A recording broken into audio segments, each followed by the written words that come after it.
अगर आप साईं के हो और अगर आपने रास्ता भी भटक लिया है या फिर आप भूल गए हो मंदिर तक का रास्ता, फिर भी खींचकर आपको बुला लिया जाएगा क्योंकि आप साईं के हो। क्योंकि बात ऐसी है ना कि बंदे हैं हम साईं के है ना। तो चलिए आज आपको बंदे हैं हम साईं के की एक कहानी बताती हूँ। ये जो अनुभव है ये अपने आप में आश्चर्यचकित और निशब्द करने वाला है।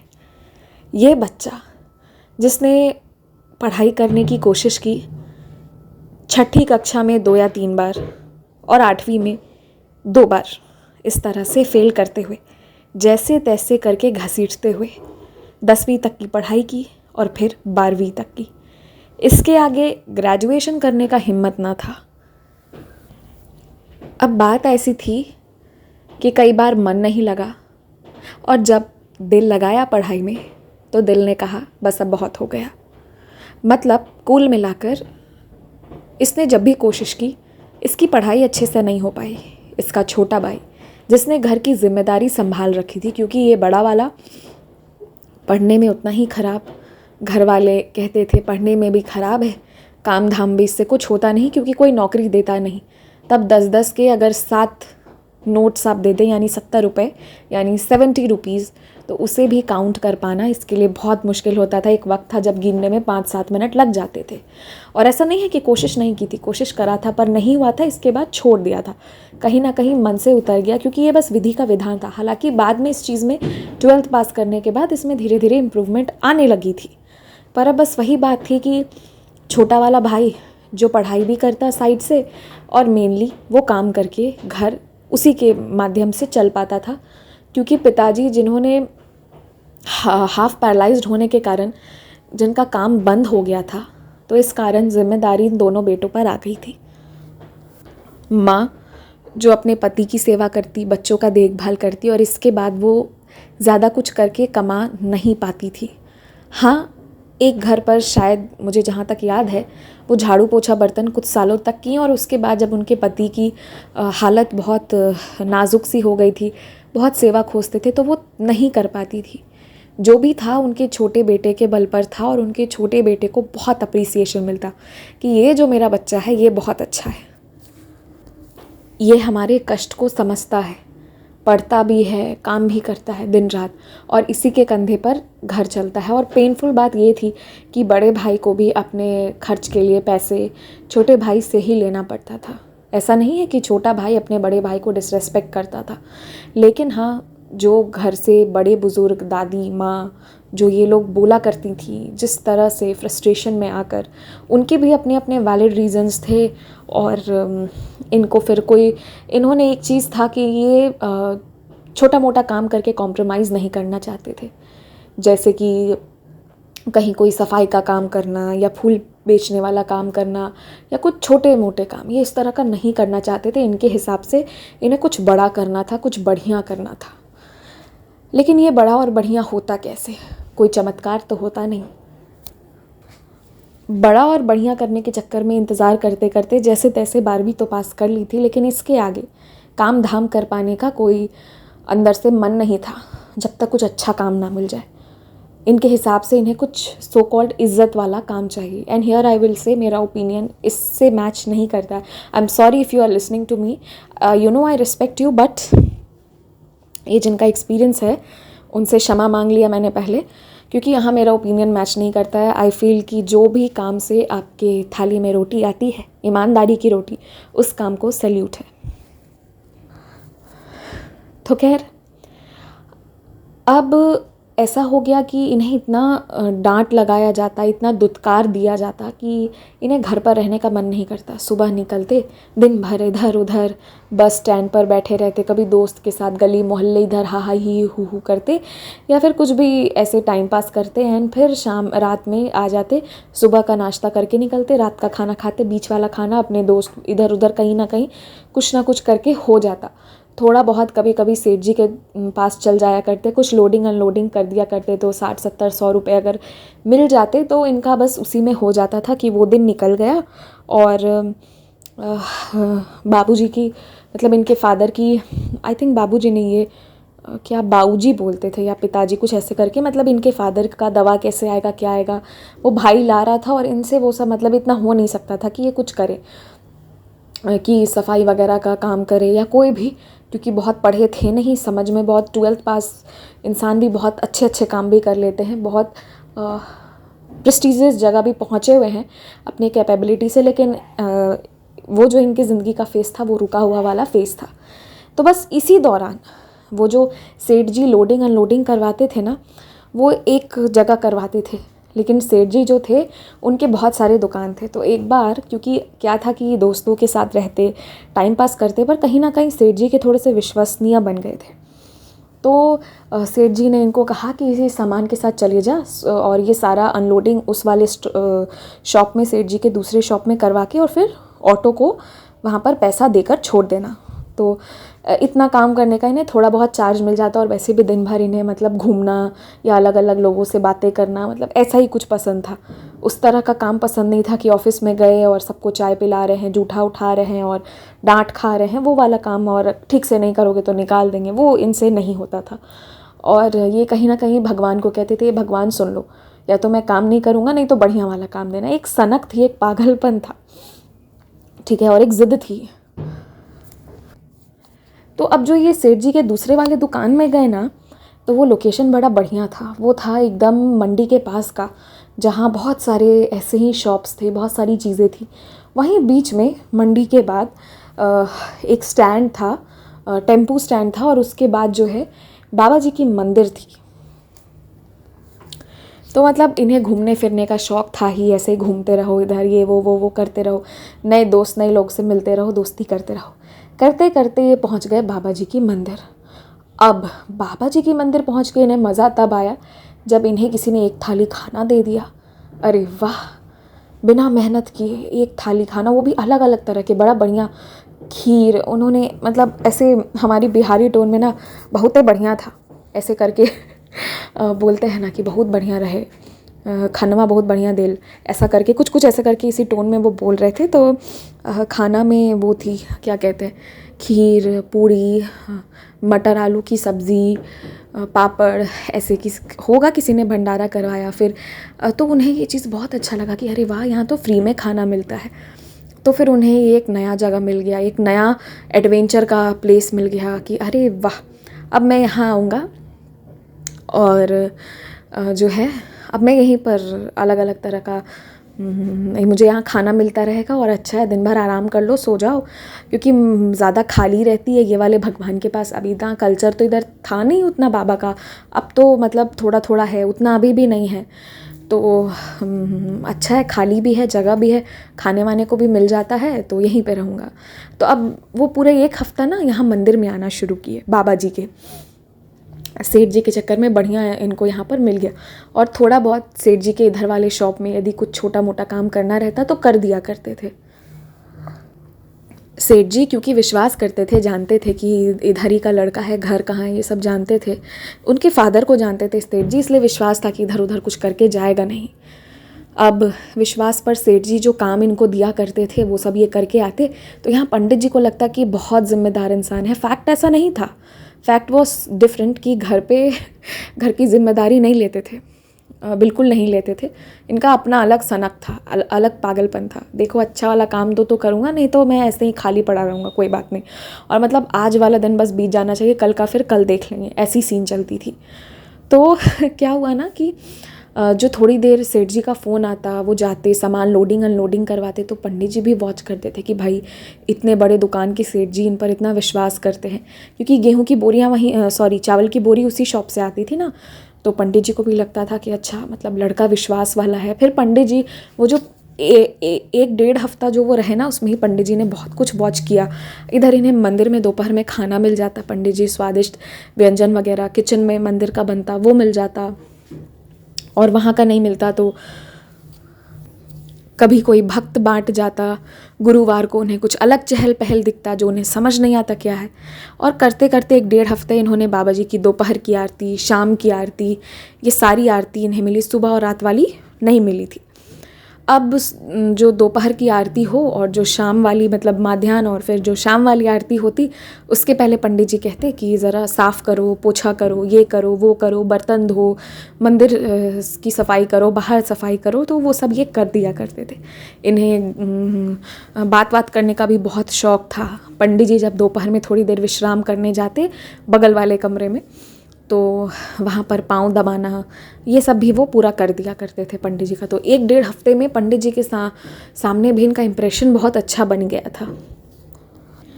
पंडित जी को लगता था कि बहुत बड़ा भक्त वगैरह होगा जो बाबा की मंदिर में इतना कुछ करता है, पर पंडित जी को ज़रा भी आइडिया नहीं था कि ये इंसान ऐसा है जो बिल्कुल इसको मतलब ऐसे भगवान को भी लाइटली आराम से, हाँ ठीक है भगवान जी। अभी ना 4 या 5 दिन के बाद, 1.5 हफ्ते के अराउंड जो ये गए, 5 दिन एक चीज़ हुई इनके साथ। वो ये हुआ ना कि वो जो दोपहर में खाने वाने के बाद ना मंदिर के कोने में ऐसे हल्का सा आँख लग जाती, सो जाते, और ये चीज़ 5 दिन कंटिन्यूड हुई। तो पहले दिन बाबा जी इनको 1 थप्पड़ नींद में लगा के गए और बाकी 4 दिन सर पर 4 दिन 4 थप्पड़ पड़े इन्हें, और इन्हें महसूस होता था वो वाला दर्द, और नींद खुल जाता है इनका, वो थप्पड़ पड़ता उसके बाद। मतलब वो बहुत कम देर का, मतलब 10 से 15 मिनट के लिए एकदम गहरी नींद में जाते, 1 थप्पड़ पड़ता और नींद खुल जाती, ये चीज़ होता। अभी ये क्या हुआ, क्यों हुआ, अभी 3-4 दिन इन्हें समझने में ही लग गया था। पर जो अगला गुरुवार आया, जब तक इन्हें लगा कि क्या पता ये जो भगवान है, ये बाबा है, ये जो बूढ़ा है, ये सनक वनक गया है क्या, सही में है। वैसे तो मतलब कोई भगवान जी होते नहीं हैं, पर ये लगता है कि ये बुढ़ा सही का है, ऐसा उनका थॉट प्रोसेस था। मतलब I am not saying this to बाबा प्लीज़ ठीक है। तो मतलब मैं डूब गई थी, मैं भी ये एक्सपीरियंस सोच रही थी, इससे सोचते सोचते उनके टर्म्स में ही बोलने लग गई। तो फिर उन्होंने सोचा कि क्या पता क्या इस भगवान के मन में चल रहा है। इतना तो उन्हें समझ में आ गया क्योंकि वो बाबा को मंदिर में टहलते हुए भी कई बार देख लेते। तो इन्हें मतलब ऐसे दिख जाता है उनको सपने में। ये 1.5 हफ्ते में इन्हें बाबा के बहुत दर्शन मिले थे, बट इन्हें समझ नहीं आ रहा था ये सब क्या चल रहा है। अब पंडित जी को ये बता नहीं सकते थे, इंप्रेशन अच्छा बन गया था, खाना वाना मिल जा रहा था, पंडित जी से घुमा फिरा के बात करना तो आता ही था, अच्छे से कर लेते थे। घर पे क्या हो रहा है वो पंडित जी को थोड़ी पता, तो इसीलिए पंडित जी को ये बता नहीं सकते थे कि रोज़ ये जो बाबा यहाँ आके थप्पड़ मार के जा रहे हैं।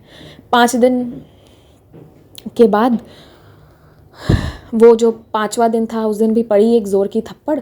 तो उसके अगले दिन उन्होंने सोच लिया था, गुरुवार का दिन था, कि अगर आज भी थप्पड़ पड़ा, क्योंकि इन्हें वो दर्द महसूस होता था नींद में, उठ जाते फिर कोई दर्द कोई निशानी कुछ नहीं रहता, पर उस वक्त के लिए इन्हें वो पेन महसूस होता।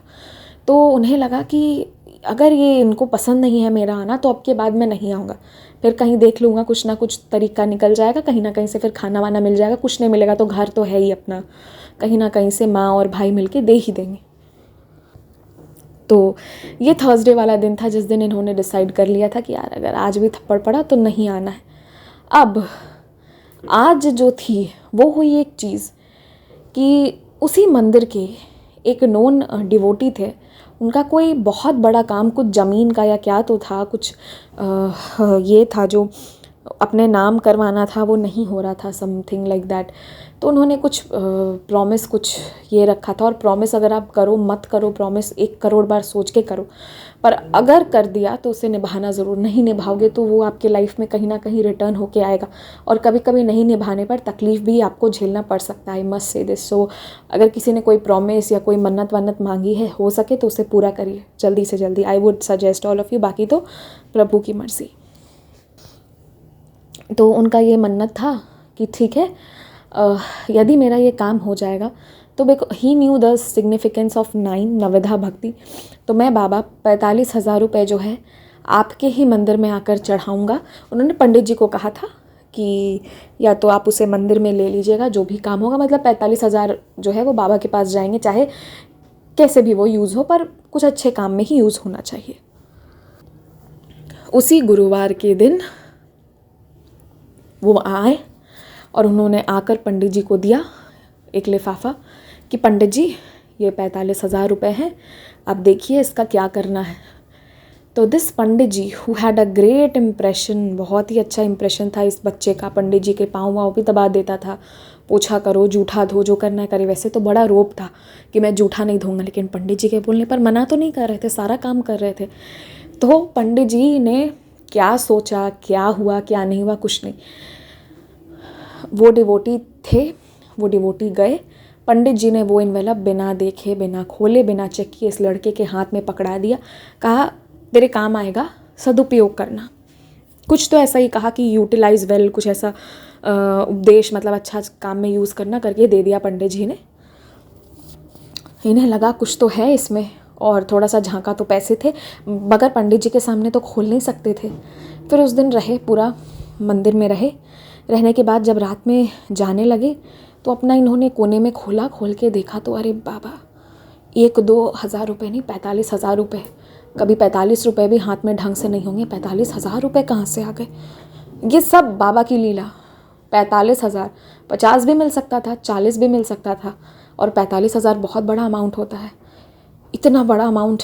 अब इन्हें लगा कि नहीं नहीं, ये तो कुछ चमत्कार है। और आज बाय द वे थप्पड़ नहीं पड़ी थी इन्हें, आज सोए ही नहीं थे, नींद हो ही नहीं पाया। गुरुवार का दिन था, भीड़ था, लोगों का आना जाना इतना चल रहा था, ना ये सोए, ना पंडित जी सोए, ना गुरुवार को कुछ त्यौहार जैसा रहता था मंदिर में।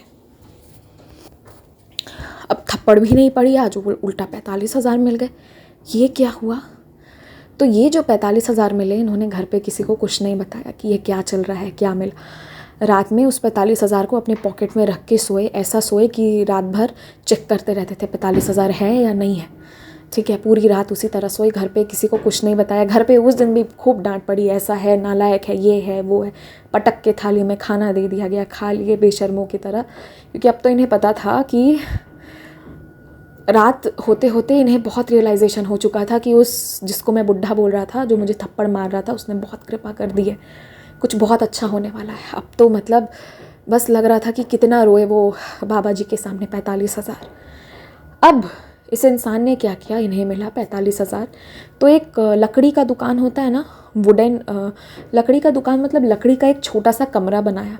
जैसे आप देखेंगे, मुझे पता नहीं, पूरे ऑल ओवर इंडिया अलग अलग चीज़ें होती हैं, अलग अलग कल्चर, और लिसनर्स भी अलग अलग जगह के हैं। बट पान का जो शॉप होता है, जो आजकल नया वाला शॉप आया है, जो बहुत कलरफुल और सुंदर लाइट्स वगैरह लगा के जो शॉप्स आजकल इंस्टॉल, पहले वाले वो जो लकड़ी के छोटे से डब्बा टाइप का रहता था, वो वाला पान का दुकान नहीं, आजकल छोटे साइज़ का नहीं आता है दुकान, तो उस तरह का उन्होंने छोटा सा एक शॉप जो है लकड़ी का, उसका जुगाड़ किया। और कहाँ किया, बड़ी दूर जगह पर करा इन्होंने, लगभग 10-11 किलोमीटर दूर। मतलब क्योंकि ये इस एरिया में रहते थे, इधर किसी को पता ही नहीं चलने दिया, सब कुछ अकेले किया। एक छोटा सा जगह ढूंढा, वहाँ पर लकड़ी का दुकान वो किसी का था, वो उन्होंने लगाया उसे, और उधार पर जैसे तैसे करके, 45,000 रुपये भी थे, तो उसमें से थोड़ा सा पैसा दे के, कुछ पैसा सेविंग्स में रख के, और मतलब तकरीबन 30,000 रुपये के अराउंड उन्होंने लगाया बिज़नेस में, और 15,000 रुपये अपने पॉकेट में रखते, जिसके कारण रात में उन्हें, मतलब रात में उसे ढंग से रख के सोते कि कोई ले नहीं ले, कोई चेक नहीं कर ले, क्योंकि इस वक्त ये पैसे इनके लिए बहुत ज़रूरी हो गए थे। ऐसा नहीं कि इस पैसे के कारण नींद नहीं आ रही थी, इस वक्त ये पैसे बहुत ज़रूरी हो गए थे। तो इन्होंने क्या किया कि विदिन उस थर्सडे से अगले थर्सडे आने तक इनका दुकान लग गया, और नेक्स्ट थर्सडे तक विदिन 7 डेज़ इनका वो छोटा सा दुकान लग गया। 1-1.5-2 महीना बहुत अच्छे से सेल होना शुरू हो गया। तो वो उसमें क्या बेचते थे, उसमें उन्होंने टॉवेल रखा था, कुछ नाइटी वगैरह रखी थी, लेडीज़ की नाइट गाउन जिसे कहते हैं, और जैसे कि वो नहीं होता है आप मतलब ऐसे बॉयज़ का स्पोर्ट्स पैंट वगैरह, और हैंकी, इस तरह की छोटी मोटी चीज़ें इन्होंने रखी थी, और कलरफुल नाइटीज़ जो इन्होंने रखी थी, बड़े सुंदर से बाहर में लगा देते। इस कारण इनके दुकान पर धीरे धीरे बहुत लोगों का आना शुरू हो गया, और लेडीज़ का ज़्यादा आने लगी। अब क्या हुआ कि ये जो चीज़ चला ना, 1.5-2 महीने बहुत अच्छे से चलने लगा। कमाल की बात तो ये होती ना कि जनरली आप बिज़नेस में लोग कम कर दीजिए, डिस्काउंट दे दीजिए, इनसे कोई ज़्यादा उलझता नहीं था। ये चीज़ एक इन्होंने कही कि ये गजब था, ये यूनिक चीज़ था, क्योंकि आज जो इनके दूसरे शॉप्स है वहाँ पर लोग पूरा पूरा डिस्काउंट मांगते हैं, और वो डिस्काउंट वाला ड्रामा पूरा चलता है। वो जो सब नहीं जाते, नहीं भैया कम कर दो, नहीं इतना ही है, वैसे करके फिर वो कॉम्प्रोमाइज़, वो वाला सीन इनका 1-1.5 महीना वहाँ इस शॉप में हुआ ही नहीं। दिस वॉज अनदर थिंग जो इन्हें अब अमेज़ करने लगा। अब यहाँ इनका ये होने लगा कि यार दुकान खुल गया। इसके बाद तो वो बाबा के मंदिर जाना शुरू कर दिए। बाबा के मंदिर जाते, रोज़ सुबह नाश्ता करके गाली वाली सुन के निकलते। अभी तक इन्होंने घर में बताया नहीं था कि क्या करने जा रहे हैं। चाबी लेके आते, उसे भी पॉकेट में रख के सो जाते घर पे, और सुबह निकलते और निकल के सबसे पहले मंदिर जाते, पंडित जी के साथ मिल के सफाई करते, उसके बाद अपने दुकान चले जाते, फिर रात में दुकान से आते, फिर रात वाली आरती करते, फिर घर जाते और फिर उसके बाद खा पी के तब फिर सो जाते। ये रूटीन बन गई थी। अब हर दिन बाबा के मंदिर जाने लगे और 1-1.5 महीना जब बीत गया, उसके बाद इनके पास एक अच्छा खासा अमाउंट आ गया। तब जाके इन्होंने सोचा कि अब मैं घर पे बताऊंगा कि ये क्या चीज़ हुई है। ये दुकान बहुत जुगाड़ लगा के जैसे तैसे किया था, पर 1-1.5 महीना में कुछ ऐसा हुआ ना कि मतलब कर्ज़ अब नहीं बाकी था। जो भी थोड़ा बहुत ये लिया था, 15,000 कॉशन मनी भी रखी थी, बट नहीं था, कोई कर्ज़ वगैरह बाकी नहीं थी, सब अच्छे से चलने लगा। तब जाके इन्होंने एक साड़ी खरीदी, क्योंकि इनकी माँ जो थी बहुत समय से पुरानी साड़ियाँ पहनती थी, फटी हुई नहीं पहनती थी, लेकिन बहुत पुरानी साड़ी पहनती थी। तो एक साड़ी लेकर अपनी माँ के पास गए और उस दिन उन्होंने अपनी माँ को ये कहानी सुनाई। उस दिन तो पूरा परिवार खुश भी था, सब रो भी रहे थे। माँ ने डांटा भी कि तूने बताया क्यों नहीं, तुझे इतना डांट लगाती थी, तूने कभी बोला नहीं, हमने सोचा नहीं था। क्योंकि ये जिस मतलब इनके फादर स्टाफ थे और जहाँ से उठ के आए थे ना, वहाँ से ये दुकान लगाना बहुत ही ज़्यादा बड़ी बात थी। और ये एक सपना से कम नहीं था कि कोई आया 45,000 दे दिया, और वो भी पंडित जी ने इनके हाथ में दे दिया। कोई किसी को कुछ भी दे सकता है, पर पैसे देना बहुत मुश्किल है, एटलीस्ट आज के टाइम पे। पर जो बाबा करते हैं ना, उसे मतलब क्या कहा जाए। तो ये सब बातें हुई, सब कुछ हुआ। बातों बातों में इनकी माँ ने एक बात कही, बेटा तुझे वो जो साईं है तेरे बाबा जी ने जो दिया है, हाँ, तू भी किसी की मदद कर, तू भी किसी की मदद करना। जब तुझे ज़िंदगी में हो सके तू भी ऐसे ही किसी को आगे बढ़ाना। क्योंकि इनकी ये लोग गरीब ज़रूर थे, बट देवर मतलब अच्छी सीख को लेकर मतलब वैल्यूज़ वाले लोग थे।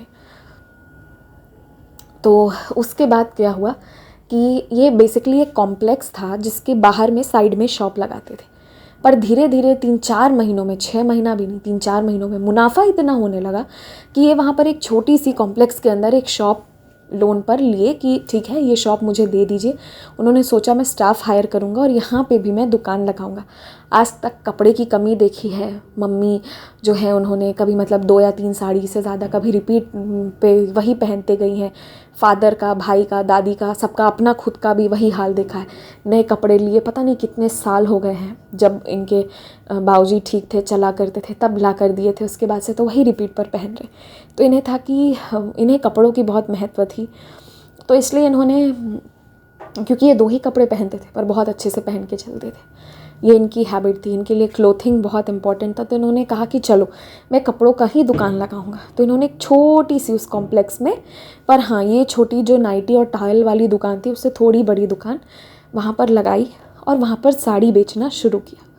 फिर वहाँ पर उन्होंने एक स्टाफ भी हायर किया, वो ये वाला दुकान ये देखते, और वहाँ पर एक स्टाफ, 2 स्टाफ उन्होंने वहाँ पर रखा। तो इस तरह से करते करते इनका वहाँ पर पहले अपना टेम्प्रेरी दुकान, और आज इस बच्चे की ये हालत है कि he is the owner of a shop. ठीक है, ओनर है वो, दीवार उनकी है।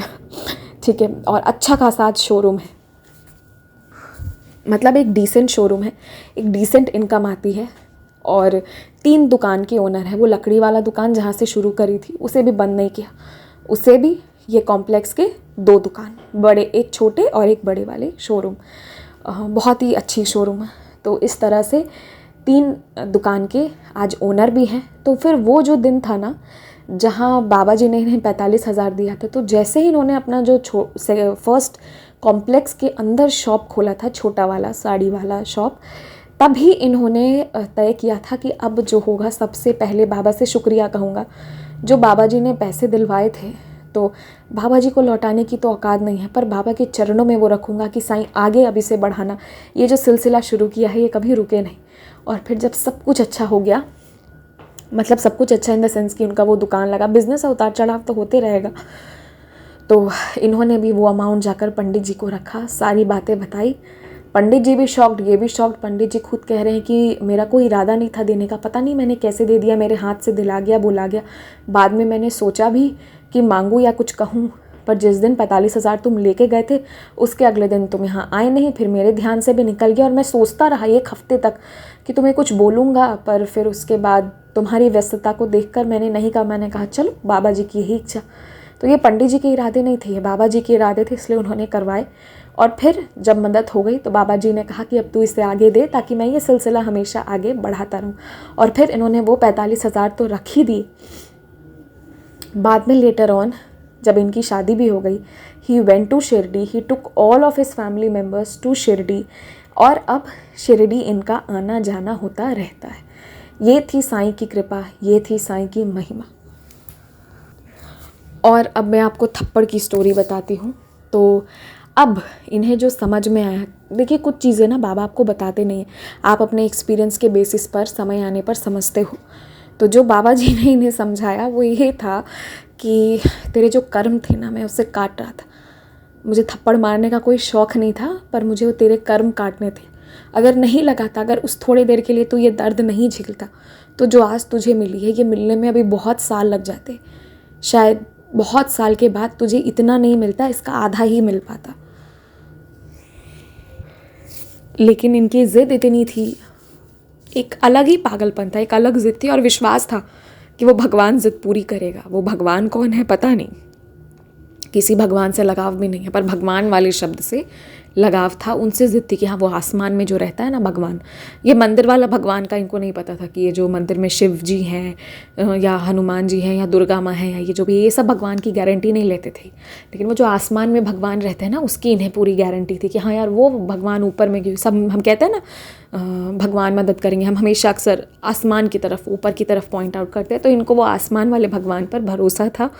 एंड उसी आसमान वाले भगवान ने इन्हें कैसे कैसे करते करते बाबा के पास भेजा, और करते करते करते सॉरी एक्सक्यूज़ मी, ज़िंदगी जो है इनकी लाइन पर आ गई। ये इनके पूरे फैमिली ने कल्पना नहीं किया था और इतना एक्सपेक्ट भी नहीं किया था, इतना उम्मीद भी नहीं करते थे। वो जो लकड़ी वाली शॉप थी ना, वहाँ पे कोई ओनर होता और उसके साथ ये काम कर रहे होते, चाय ला कर दे रहे होते, फैमिली बस इतनी ही उम्मीद रखता था। लेकिन इनकी ज़िद, इनका विश्वास, इनका पागलपन, इनका नशा उन्हें यहाँ तक लाया। और ये कहते हैं मेरे अंदर कोई भक्ति वगैरह नहीं थी, तो जिस पर उसकी एक नज़र हो जाती है ना, बस उसकी किस्मत चमक जाती है। और उस एक नज़र के लिए, देखिए इनमें भक्ति नहीं थी, तब भी कुछ ना कुछ सच्चाई तो रही होगी ना, जो बाबा जी ने ये चीज़ इन्हें दे दिया। क्योंकि वो ज़िद था, वो विश्वास था आसमान वाले भगवान पर। तो सोचिए, जो इंसान नास्तिक था उसको बाबा इतना दे सकते हैं उसके विश्वास पर, तो आप जैसे लोग जो इतना विश्वास करते हैं उसे क्यों नहीं देंगे। मतलब इन्हें तो बाबा जी थप्पड़ मार मार के लाइन पे लाए, आप लोग तो वैसे ही लाइन पे। तो बस विश्वास रखिए ना, विश्वास रखिए, ज़िद करिए, पूरा पूरा ज़िद करिए, लेकिन ज़िद करने के बाद थोड़ा सबूरी भी रखिए। आप लोग आ जाते हैं हमारे पास कंप्लेन लेकर, हाँ बताइए हम क्या करें। हम आज पूछ रहे हैं आप सबसे, बताइएगा हम क्या करें। हमने भी बाबा जी से फ्रस्ट्रेशन में कह दिया आज, सुनते क्यों नहीं हो बाबा। एक आध लोग हैं जो एकदम परेशान हो गए। मैं बार बार समझाती हूँ, बार बार कहती हूँ, छोड़ दो, रहने दो, वो करेंगे, उन्हीं को करना। उनको पता है कि ये जो इंसान है, ये जो बच्चा है, ये मेरे विश्वास पर बैठा है, तो इसलिए वो खुद आकर करेंगे। आप क्यों चिंता करते हैं। मैं रोज़ एक ही बात पूछती हूँ, आप क्यों चिंता करते हैं। आज इसका रिप्लाई देंगे, जो लोग बहुत चिंता करते हैं वो रिप्लाई देंगे, क्योंकि मैंने ये बात कही थी। जिसको विश्वास नहीं होता है ना बाबा पे, मुझे भी नहीं होता था, तो मैं भी बाबा को जाके कहती थी कि बाबा ऐसा है ना कि मुझे आप पे विश्वास नहीं होता है, कुछ ऐसा करो कि मुझे आप पर विश्वास होने लगे। मैंने ये भी बाबा से मांगा था, सच कह रही हूँ। आप भी बाबा से ये मांगे कि बाबा मुझे ना विश्वास ही नहीं होता है, तो विश्वास नहीं होगा तब तक आगे कुछ होगा नहीं। तो ऐसा है कि आप जल्दी से मुझे विश्वास जगा दो, ताकि आगे भी जो भी है वो हो जाए। आप बाबा को मांग के देखिए, सच कहती हूँ मिल जाएगा। बाबा पे विश्वास रखिए, नहीं हो रहा है तो वो भी मांगिए, बाबा से ही मांगिए, वही देंगे। जो भी करता धरता सब वही है, वही करेंगे, बाकी उनसे ऊपर कोई नहीं है। और उन्हीं से पूछिए, उन्हीं को बताइए, सबसे द बेस्ट डेस्टिनेशन वही है, सब कुछ वही करेंगे। बस यही कहूँगी, और क्या बोलूँ। जय साई राम। और अगर आपको भी अपने कोई अनुभव शेयर करने हो तो आप हमें हमारी ईमेल आईडी पर शेयर कर सकते हैं। व्हाट्सएप नंबर पुराने बहुत सारे लोगों के पास है जो पुराने एक्सपीरियंसेस सुनते हैं, और कुछ लोगों के पास ऑलरेडी है, ठीक है आप भेज दीजिए व्हाट्सएप पर, बट आई वुड प्रेफर अगर ईमेल आईडी पर भेज दिया जाए तो। और क्या बोलना था। अभी बस शेड्यूल थोड़ी ऐसे चल रही है जिसके कारण मैं बहुत ज़्यादा एक्सपीरियंस पोस्ट नहीं कर पा रही हूँ। जितना भी हो पा रहा है कोशिश बस यही रहती है कि हर वो एक इंसान जो टूट रहा है वो ये सुने और ये समझे कि बस एक वो ज़िद होना चाहिए, उसके बाद बाबा जो हैं वो सब करेंगे। चलिए, इसके साथ मैंने बहुत लंबी बहुत सारी बातें कर दी, बहुत समय भी लिया आप लोगों का। Thank you for being patient listeners. जय Sai Ram, stay blessed, happy happy happy Thursday.